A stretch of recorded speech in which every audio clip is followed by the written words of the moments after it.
약간 공부하는 것 같기도 하고 뭐 이럴지도 모르겠습니다. 성도들에게 기도는 굉장히 중요한 믿음의 행위입니다. 기도하는 것은 굉장히 중요한 믿음의 행위입니다. 그래서 성경의 많은 부분이 기도에 대해서 강조하고 있습니다. 구약에서부터 많은 선지자들도 기도하라 그랬고, 바울 사도도 마찬가지였고, 또 예수님도 마찬가지였습니다. 우리가 잘 알고 있는 아주 대표적인 구약의 예레미야가 너희는 부르짖으라 내가 내게 응답하겠다 라고 말씀하셨던 그 부분도 있고요. 또 바울도 거의 모든 서신에 기도를 강조합니다. 거의 모든 서신에 기도를 강조합니다. 데살로니가에는 우리가 잘 아는 것처럼 항상 기뻐하라, 쉬지 말고 기도하라, 범사에 감사하라. 또 골로새서에서도 말씀하고 에베소서에서도 말씀합니다. 로마서에서도 나오고 또 그 외에도 거의 모든 서신에 기도에 대해서 말씀합니다. 또 복음서를 보면 예수님도 그렇게 말씀하세요. 예수님도 기도를 굉장히 많이 강조하시고요. 산상수훈 가장 중심이라고 하는 핵심에 그 가장 중심에는 주기도문이 포함되어 있습니다. 예수님께서 너희는 이렇게 기도하라 하시면서 모범적인 기도문까지도 직접 알려주셨고 또 예수님도 스스로 기도하셨습니다. 그래서 오늘 본문에도 보면 예수님께서 습관을 따라 기도했다 이렇게 말하거든요. 습관을 따라 기도했다. 우리가 되게 오해하기 쉬운 것 중에 하나가 뭐냐면 우리가 습관을 따라 교회에 나옵니다. 습관을 따라 신앙을 합니다. 뭐 이런 이야기들을 하면서 되게 죄책감을 가져요. 근데 습관 만드는 거 진짜 힘든 겁니다. 습관을 따라 기도한다. 이게 얼마나 중요한지 몰라요. 예수님이 습관을 따라 그렇게 기도하셨습니다. 우리 성도의 삶에서 기도가 얼마나 중요한지 많은 사람들이 이것을 기도를 호흡에다가 비유하거든요. 호흡에다가 비유합니다. 호흡은 살아있기 위해서 가장 중요한 겁니다. 식물도 숨을 쉬고요. 물속에 있는 물고기도 숨을 쉽니다. 우리들도 역시 숨을 쉽니다. 하늘을 나는 새들도 숨을 쉽니다. 어떻게 해서든지 숨을 쉽니다. 위기에 이제 요즘에 뉴스에 보면 뭐 이렇게 휩쓸려 가기도 하고 막 이러죠. 물에 빠져 있기도 하고 위기에 사람을 딱 구했는데 딱 코에다가 손을 대보니 숨을 쉬지 않아요? 그럼 그걸 우리가 사망했다라고 얘기를 해요. 숨 쉬지 않으면 죽은 겁니다. 살아있으면 숨이 고르지 않건 힘들건 아주 약하건 살아있다는 것에 대한 증거는 뭐냐? 호흡하는 거예요. 호흡이 있으면 살아있는 겁니다.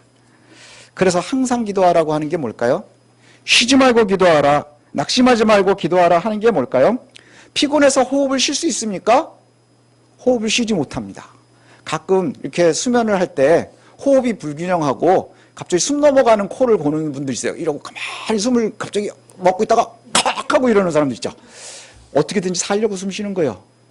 그렇죠. 그렇게 해서 호흡이 그냥 쓰면 죽는 거예요. 근데 뻥 하고 터지면 주변에 있는 사람은 안쓰럽기도 하고 웃기기도 하지만 살기 위함입니다. 호흡은 그런 거예요. 웃기는 것도 없고 불편해 보이는 것도 없어요. 어떻게든지 호흡은 해야 하는 겁니다. 항상 기도한다는 것, 이거는 뭐냐면 성도가 살아있다는 증거인 거예요. 살아있다는 증거예요. 근데 교회만 기도를 하느냐? 이제 우리가 조심해야 되는 게 있습니다. 뭐냐 하면 기도라는 것을 갖다가 기도라는 단어를 우리도 씁니다. 교회에서도 쓰고요. 많은 곳에서 기도라는 말을 쓰거든요. 기도가 사전적인 의미가 뭐냐 하면 인간보다 능력이 뛰어나다고 생각되는 존재에게 비는 거예요. 그리고 또 그 비는 행위나 의식, 이걸 갖다 기도라고 한대요. 이게 사전입니다. 인간보다 능력이 뛰어나다고 생각하는 절대적인 존재에게 비는 것 또는 그 비는 행위나 의식, 이거를 갖다가 기도라고 합니다. 우리는요, 사람들은요, 순간순간 한계를 느낍니다. 그렇지 않습니까? 한계를 안 느끼면서 사는 사람들이 없어요. 그래서 누군가 더 우리보다 강력한 존재에게 뭔가를 기대하고 소망하는 그런 것을 갖다가 기도라고 합니다. 그래서 우리만 기도하는 게 아니고요. 불교도 기도하고요. 이슬람도 기도하고요. 그 다음에 유대교도 기도하고요. 힌두교도 기도하고요. 심지어 샤머니즘도 기도합니다. 무당들도 기도 열심히 합니다. 제가 예전에 부교육자 생활을 할 때 그런 이야기 하는 걸 들었습니다. 어떤 권사님이 새벽기도 열심히 하시는 권사님인데 갑자기 어느 날 이렇게 사무실에서 저하고 얘기를 하다가 그런 말씀 하시는 거예요. 교회 다니는 사람들이 기도를 제일 안 한다고. 교회 다니는 사람들이 기도를 제일 안 한대요. 다른 데는 얼마나 열심히 기도하는지 모르는데 도대체 기도하는 사람들은 저 교회 다니는 사람들은 제대로 기도하는 사람을 본 적이 없다는 거예요. 아마 그렇게 열심히 자신 있게 얘기하시는 건 당신이 새벽기도를 열심히 하기 때문인지도 모르겠습니다. 그런데 열심히 하는 것, 열심히라는 것, 이것 하나만 보면 틀린 이야기는 아니지요. 그런데 그렇죠? 이 얘기가 틀린 게 아니에요. 교회 다니는 사람들이 기도를 제일 열심히 안 하는 것 같아 보이기는 해요. 왜냐하면 이단에 빠진 사람들 보면 일상을 다 버리고 가서 기도합니다. 일상을 다 버리고 때로는 가족도 버리고 거기 가가지고 전 재산 다 팔아버리고 그리고 나서 거기서 기도하는 거예요. 근데 문제가 뭔지 아세요? 이 기도가 조금 잘못됐으면 망하는 겁니다. 영육 간에 강건한 게 아니라 영육이 다 망하는 거예요. 삶도 망가지고요. 영혼도 망가지고요. 주변 사람들도 다 망가집니다.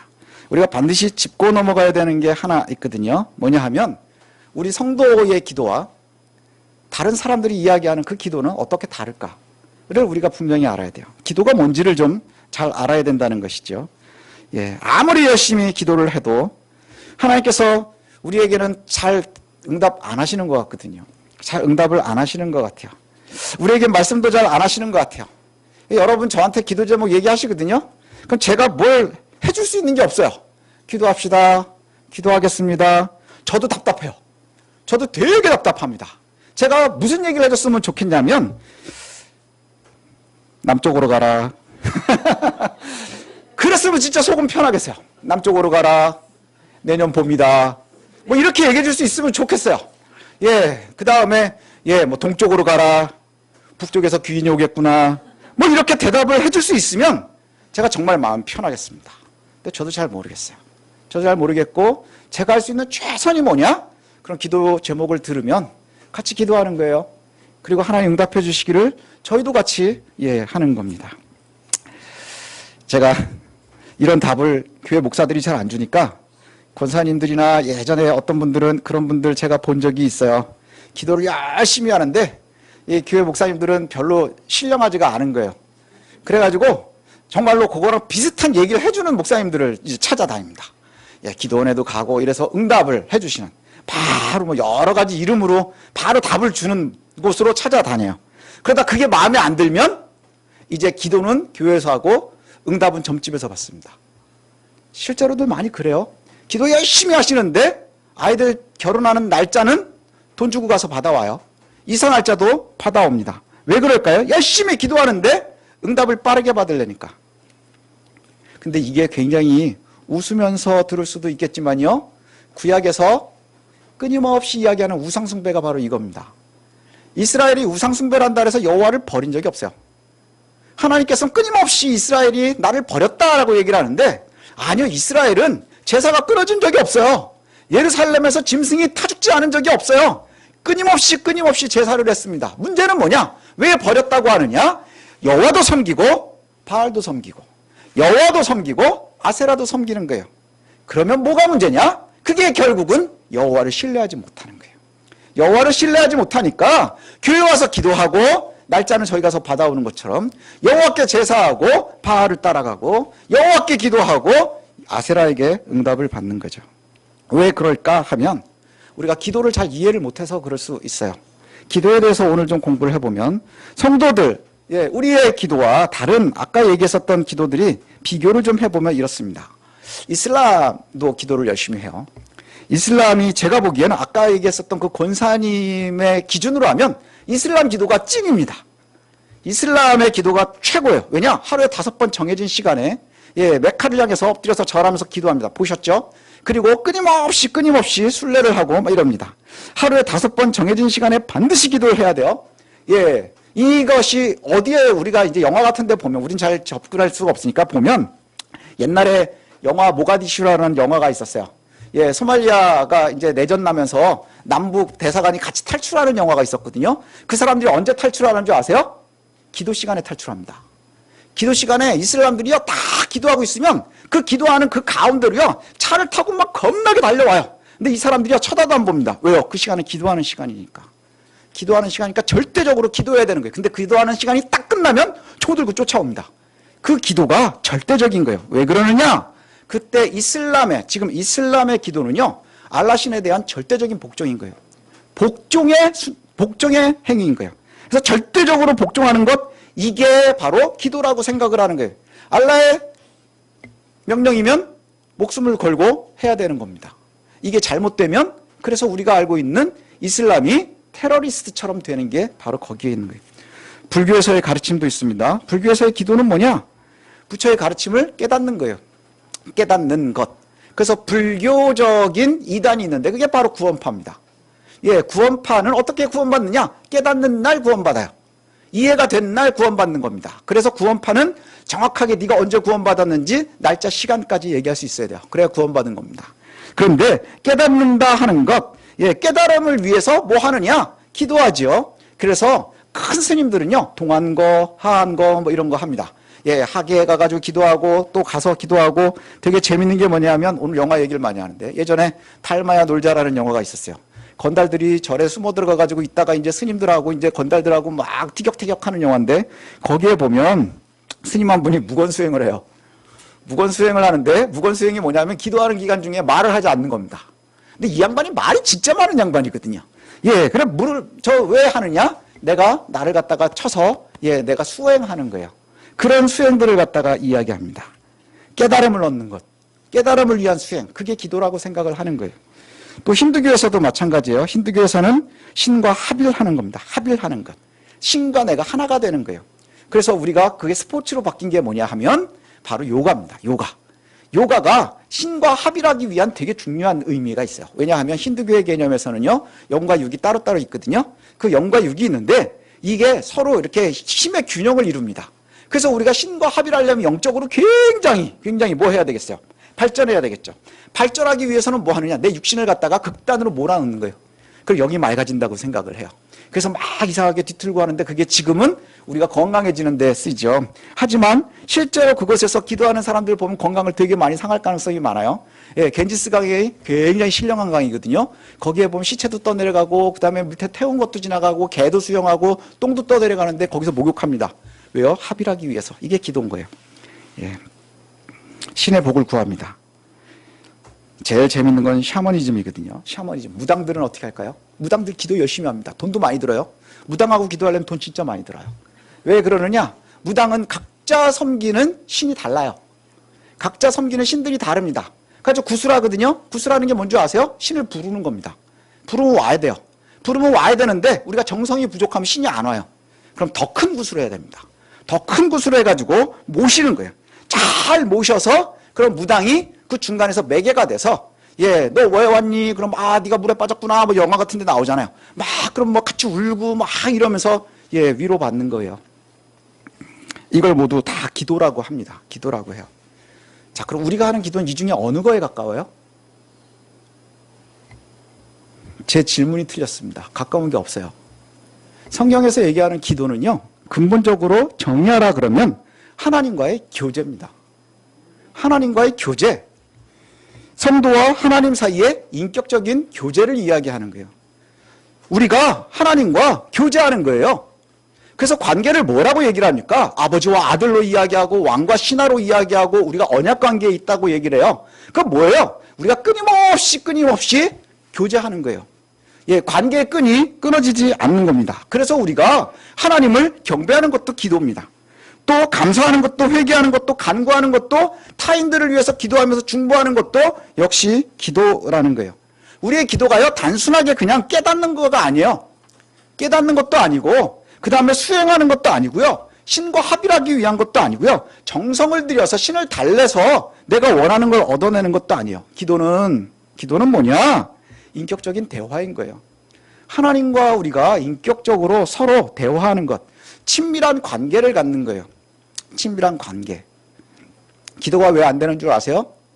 기도가 잘 안 되는 건 할 말이 없기 때문인 거예요.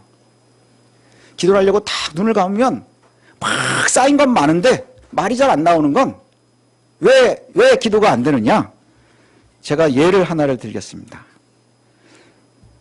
대화가 오래 가려면 친해야 돼요. 이혼 직전에 부부가 대화를 하면 곧 싸웁니다. 이혼 직전에 부부는 대화를 하면 반드시 곧 싸웁니다. 왜 그럴까요? 더 이상 인격 차이로 서로에 대한 교제가 없기 때문인 거예요. 신뢰가 무너졌기 때문이죠. 그리고 미워하고 징후하는 것만 남았기 때문인 거예요. 그런데 연애를 이제 막 시작한 애들 한번 보세요. 아주 눈꼴 셔서 봐줄 수가 없어요. 그렇지 않습니까? 별 되지도 않는 소리 해가면서 깔깔대고 웃고 막 좋아하고 막 이럽니다. 그러면서 2시간, 3시간을 보내요. 그렇죠? 예. 때로는 보면 말도 안 되는 소리를 하는데 그걸 다 듣고 앉아 있습니다. 특히 처음 시작하면 왜 그럴까요? 그 상황까지도 내가 감당해야 되기 때문인 거예요. 대화가 사랑의 행위입니다. 이들에게는 그런 거예요.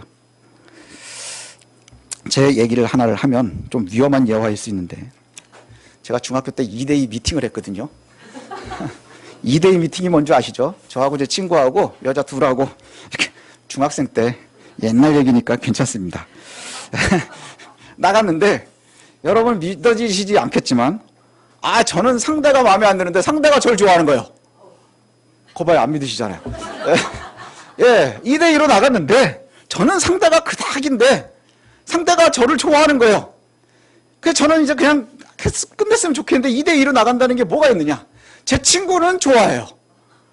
그래서 어떻게 하느냐. 할 수 없이 이제 같이 나가야 되는 겁니다. 근데 이제 제가 중학교 때니까 지하철도 여긴 안 나와 있을 때고 막 이런 거예요. 이게 이제 막 이렇게 소녀한 친구들 둘이 있으니까 저는 막 천박지축, 남자애들, 중학생들은 진짜 애들이 이게 약간 사람이 아니거든요. 근데 또 이 여학생들은 약간 소녀 하더라고요. 그래서 아마 조금 안 맞았나 봐요. 그래가지고는 저는 이제 이 동네에서 어딜 나가본 적이 없는데 굳이 이제 저희 주말에 만나가지고 어딜 간다는 거예요. 그래가지고는 넷이서 버스를 탔어요. 저는 또 멀미도 좀 많이 하는 편이었거든요. 멀미를 하는데 그 중앙차로도 없고 그 옛날 버스 아시죠? 그걸 타고 세워라 시내를 나가는 거예요. 그래서 도대체 어디를 가려고 그러나 그러고 쫓아갔더니 종로서적에 가는 거예요. 무슨 데이트를 종로서적에 가서 합니까? 그러더니 이 소녀 하나들이 시를 보겠다는 거예요. 근데 진짜 이 피 같은 토요일 날 버스 타고 1시간을 나와서 시를 보고 있는 거예요. 좋은 건 딱 하나 있습니다. 종로서적에 에어컨을 틀어줘요. 그래가지고 시를 읽고 있는 친구들 옆에 뭐 별로 마음도 없으니까 그럼 우리 각자 좋아하는 책을 보자. 제가 그래가지고 이제 딴 데로 갔어요. 왜 그러냐. 도대체 재미가 없는 거예요. 근데 그때 종로서적에 가보니까 구석구석에 사람들이 구석에 앉아서 책을 봐요. 이렇게 쭈그리고 앉아서. 그래서 저도 쭈그리고 앉았어요. 근데 잠이 솔솔 오는 겁니다. 근데 그냥 졸으려니까 너무 창피한 거예요. 그러니까 옆에 있는 책을 아무거나 하나 뽑아가지고 이렇게 들고서 이제 졸았어요. 그러다가 이제 그 친구들이 이제 이렇게 뭐 시간이 어느 정도 지났는지 오더라고요. 그래서 이렇게 무슨 책이냐고 그래서 이렇게 딱 봤더니 무슨 도라이바 돌리는 법 뭐 이런 책이더라고요. 그래가지고 아무튼 그때 그런 적이 있습니다. 이게 되게 저한테 불편한 시간이었어요. 너무너무 힘든 거예요. 그런데 시간이 조금 지나니까 또 다른 경험이 있습니다. 또 다른 이제 상대가 생겼어요. 근데 이 친구는 또 시를 코팅해서 주는 거예요. 그래가지고 만날 때마다 시를 코팅을 해가지고 한 장씩 줍니다. 근데 제가 그 시를 읽었어요. 왜 그랬을까요? 그냥 주니까 그냥 읽을만 한 거예요. 그래서 읽었어요. 그걸 좀 읽었더니 나중에 책도 주는 거예요. 저는 세상에 제일 쓸데없는 선물이 책이라고 생각을 했거든요. 갈매기의 꿈, 어린 왕자 뭐 이런 거를 그때 막 주는 거예요. 근데 그거를 또 좀 보더라고요. 그때 싫다고 얘기를 했어야 되는데 안 했더니 자꾸 주는 거예요. 그래가지고 책을 보다 보니까 뭐 나름 재미도 있더라고요. 그래서 뭐 나중에 학교 도서관에 가서 책도 좀 빌려보고 뭐 어쩌고 했어요. 그때 잘못 꼬여서 지금 30년째 같이 살고 있는 거예요. 그래가지고 이게 왜 이 말씀을 드리느냐. 좋은 교제의 결과가 바로 이런 거예요. 관계가 끊어지면 행위는 똑같아요. 시 보러 가자 뭐 이런 소리를 하는데 그게 하나님과 우리가 원하시는 교제는 바로 이런 거예요. 결과가 나타나야 되는 겁니다. 결과가 나타나야 되는 것. 교제하고 관계하고 이야기하고 대화하면서 결과가 나타나야 되는 거예요. 우리가 하는 기도가 뭐냐? 그냥 일방적으로 구슬하는 것도 아니에요. 우리가 하나님과 합의하려고 알려고 노력하는 것도 아니에요. 하나님을 깨닫는 것도 더욱더 아니에요. 절대적인 복종? 이것도 역시 아닙니다. 우리가 하나님께 말하는 거예요. 말하는 것. 그러니까 우리가 하나님께 말할 때는 뭘 얘기하는 거예요? 뭘 기대하는 겁니까? 하나님이 들으실 거예요. 그러니까 대화라는 게 특징이 있습니다. 주거니 받거니 하는 거예요. 내가 하나님께 말하면 하나님이 들으시고 또 뭐라고 말씀하시겠죠. 그럼 또 내가 그걸 듣고 또 거기다 대고 또 뭐라고 얘기를 하겠죠. 대화가 잘 되면 거기에서 좋은 결과들을 도출해낼 겁니다. 그게 바로 가장 좋은 것이죠. 그럼 우리가 끊임없이 이야기하고 근데 상대에 대한 신뢰가 있으면 좀 불편해도 듣게 되는 거예요. 듣게 되는 거예요. 제가 그 소녀소녀한 친구를 좋은 마음을 두니까 시를 불편하지만 읽게 되는 거예요. 상대를 좋아하고 신뢰하면 조금 불편함이 감당이 됩니다. 대화에서. 내가 원하지 않는 말을 해도. 그리고 최종적으로는 그 결과에 뭐가 나타나느냐? 행동으로 이어지게 되는 거예요. 그리고 삶을 바꾸기 시작을 하는 거예요. 그게 바로 우리가 하나님과 교제하는 겁니다. 하나님과의 교제, 가장 이상적인 기도, 그것은 바로 하나님과 우리가 속된 표현을 하면 수다를 계속 떠는 거예요. 하나님과의 교제가 끊어지지 않아야 됩니다. 기도가 그 끈이 되어야 되고요. 열심히 하나님과 교제하려고 하는데 때로는 하나님의 의도를 잘 모르겠다, 이해하기 힘들다, 그래도 우리는 계속 대화해야 합니다. 왜냐하면 교제의 끈이 끊어지면 안 되기 때문인 거예요. 대화를 포기한다는 건 관계를 끊는 것이기 때문입니다. 오늘 본문으로 돌아가면 예수님께서 감람산에서 제자들과 기도하시는 장면이 나옵니다. 6월절 절기예요. 이때 예수님께서 6월절에 예루살렘을 방문하신 것은 죽기 위함입니다. 오늘 본문은 대체로 부활주일 주간에 읽는 본문이거든요. 죽기 위해 가신 거예요. 그리고 지금 골고다 십자가에서 대속을 감당하시기 전에 기도하시는 장면입니다. 이제 곧 예수님은 군대에게 잡힐 거고 고난당하다가 십자가에서 돌아가실 겁니다. 예수님께서도 완전한 사람으로 오셨기 때문에 굉장히 힘든 시간을 지내고 있는 거예요. 그래서 아주 어려운 상황에 하나님과 대화하고 있는 게 바로 기도입니다. 오늘 기도하는데 뭐라고 기도하느냐 하면 한 문장으로 가장 중요한 게 바로 42절이에요. 아버지여, 아버지의 뜻이거든 이 잔을 내게서 옮기시옵소서. 그러나 내 원대의 맛이 없고 아버지의 원대로 되기를 원합니다. 이렇게 말씀해요.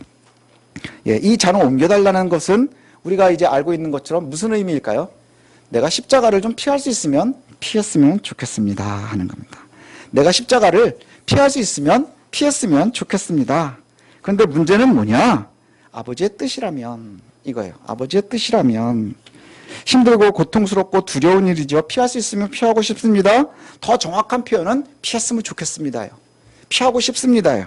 그런데 예수님께서 아버지의 뜻이면 옮기십시오. 내 원대로 하지 마시고 아버지의 원대로 하십시오. 이게 바로 예수님의 기도이고 이게 바로 예수님께서 기도하시는 모델입니다. 왜요? 아마도 우리가 생각할 수 있는 게 바로 이겁니다. 아버지의 뜻이 더 선할 것이기 때문에, 아버지의 선택이 더 옳을 것이기 때문입니다. 아까도 말씀드린 것처럼 우리가 관계가 좋을 때에 상대에 대한 신뢰가 있으면 대화하다 좀 불편하지만 듣고 기다릴 수 있습니다. 그럼 나중에 알게 되겠지요. 피할 만해서 피하겠다는 것이 아니거든요. 조금 그냥 해도 되고 안 돼도 되는데 그냥 내가 피할 수 있으면 피했으면 좋겠습니다라는 것이 아닌 것이 오늘 44절에 보니까 예수께서 힘쓰고 애써 더욱 간절히 기도하시니 땀이 땅에 떨어지는 핏방울 같이 되었다 이렇게 표현을 해요. 예수께서 피하고 싶은 마음이요 간절했던 거예요.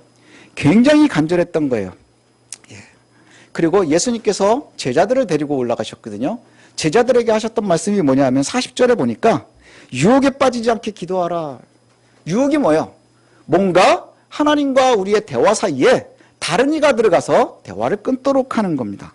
대화를 끊도록 하는 것. 우리가 기도할 때 조심해야 되는 게 바로 이 부분입니다. 우리가 기도하면서 굉장히 조심해야 되는 것이 뭐냐 하면 우리의 기도는 항상 진지하고 간절하지만 더 중요한 것은 우리가 하나님과 대화할 때에 하나님께서 우리보다 전능하시다는 것을 신뢰하는 거예요. 하나님께서 우리에게 가장 좋으신 것을 주실 거라는 것에 대한 신뢰가 있어야 된다는 거예요. 지금 미국에 가면 한국 야구 선수들이 야구를 굉장히 잘하거든요.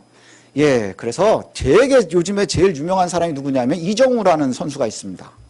바람의 손자라고 불려요. 왜냐하면 아버지가 바람의 아들이거든요. 근데 할아버지가 바람이 아니에요. 그게 비밀입니다. 그런데 아무튼 그 야구의 거의 천재 같은 사람이거든요. 근데 그 대화를 듣는데 얼마나 웃기냐면 그 후배 하나가 어떻게 하면 형처럼 야구를 할 수 있느냐? 어떻게 하면 이렇게 잘 때릴 수 있느냐? 그랬더니 그렇게 대답을 하대요. 공을 보고 공을 때려. 이게 말입니까? 방구입니까? 그죠? 야구 선수들 중에 공을 보고 공을 때려. 그러면 변화구는 어떻게 때려? 그랬더니 이렇게 똑같이 하다가 한 손을 놔. 이게 무슨 소리예요? 예, 이러는 친구입니다. 그러니까 천재인 거죠. 근데 이 친구의 아버지가 이종범이라 그랬잖아요. 천재예요. 어렸을 때 아버지한테 되게 섭섭했답니다. 뭐냐면 자꾸 물어보는 거예요. 초등학교 때, 중학교 때, 고등학교 때 자꾸 물어보더래요. 아버지, 이거 어떻게 해야 돼요? 그러면 제일 야구를 잘하는 사람인데 코치님한테 가서 물어봐 그랬대요. 왜냐하면 나는 지금 야구 선수고 초등학교 때는 초등학교 때 배워야 되는 기본기가 있고 중학교 때는 중학교 때 배워야 되는 기본기가 있고 고등학교 때는 고등학교 때 습득해야 되는 기술이 있는데 나한테 듣는 것보다는 초등학생들을 가르치고 있는 지도하고 있는 선생님들이 더 잘할 거야. 그래가지고 계속 한 번도 가르쳐주지를 않았대요. 그래서 코치한테 물어봐. 코치 말씀 잘 들어. 이렇게만 얘기를 했다는 거예요. 그러다가 프로 선수가 된 거 아닙니까? 이제 프로 선수가 됐으면 이제 아버지가 가르쳐줘야 되잖아요. 그래서 아버지가 어느 날 이종우한테 얘기를 했답니다. 너 저 팔이 조금 처지는 것 같다? 그때 이종우 선수가 뭐라 그랬는지 아세요? 내가 알아서 할게. 그랬대요. 내가 알아서 할게. 이 얘기가 뭐냐면 우리의 모습과 되게 비슷해요. 우리가 기도할 때의 모습과 그렇습니다. 하나님과 우리의 교제가요, 마치 부모님과 우리의 모습과 같은 거예요.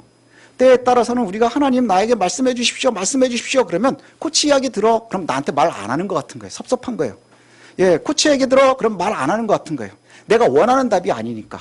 하지만 내가 갑자기 어느 순간인가 하나님 내게 말씀하시면 내가 원하는 답이 아니까 내가 알아서 할게. 이렇게 되는 겁니다. 이 얘기는 뭐냐 하면 우리가 절대로 하나님이 우리보다 우월하다는 것, 그것을 놓치지 말아야 한다는 거예요. 우리가 하나님께서 우리에게 응답하시지 않는다, 대답하시지 않는다라고 생각하는 가장 큰 이유 중에 하나가 뭐냐 하면 내가 원하는 말을 해주지 않기 때문인 거예요. 이정우가 이정범에게 초등학교 때 이렇게 하는데 어떻게 하면 좋겠어요? 그럼 어깨를 조금 더 들어. 그래서 훨씬 좋아했을지도 몰라요. 하지만 실력이 잘하지는 않았겠죠. 초등학생이 가져야 될 것은 그 선생님들이 더 잘 알지 않겠느냐? 그러니까 가장 좋은 대답은 코치님 말씀을 잘 들어였을 거예요. 그런데 어느 순간인가는 그 이야기를 듣다가 내가 알아서 할게. 우리들 모습 아닌가요? 우리가 하나님 앞에 있는 모습들인 것 같아요. 문제는 우리의 오해에 있는 거예요. 응답하시지 않는 게 아니라 그 응답이 내가 원하는 게 아닐 때 인정하고 싶지 않은 것일 수 있다는 것이죠. 우리가 생각하는 응답이라는 건 뭐냐? 기도하고 응답은 뭐냐?